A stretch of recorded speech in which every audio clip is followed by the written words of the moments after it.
question is for Andre Lipcius. How has he looked in the minors, and do you think we could see him up sooner rather than later? Again, no, I don't think so. Only unless there's some sort of injury. I mean, if you look at some of the numbers for the Tigers, in terms of average exit velocity is 88.7, just slightly above the league average. The hard hit contact, and I'm not trying to all base it on numbers, but in some cases, this is what the numbers they're going to look at, because they're going to look at the quality of contact. And if he's getting some blue singles against AAA pitchers, but the exit velocity is 82, it's like, well, I mean, if you're pulling out Donnie Sands here, who has the team low of 82, you might have a problem. Like, Lipcius, Raj and I talked about this before. He got off to a really tough start where he was really lunging at balls and striking out a lot. It would seem unlike him.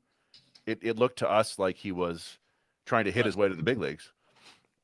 And he's settled down a lot now, and he's not getting a ton of hits, but the strikeouts have gone away, and he's still taking a fair amount of walks.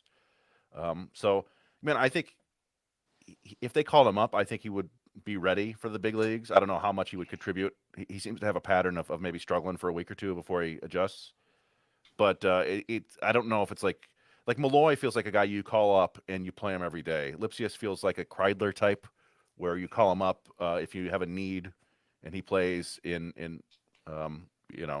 special situations. Twice a week, 3 times a week. Yeah, something like that. Yeah. I think that what happens, John, is my opinion anyway.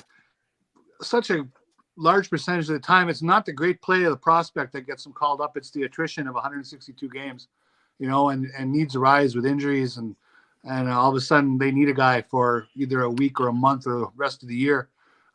So really, it's circumstances probably beyond Lipcius's control will determine when he's a Tiger.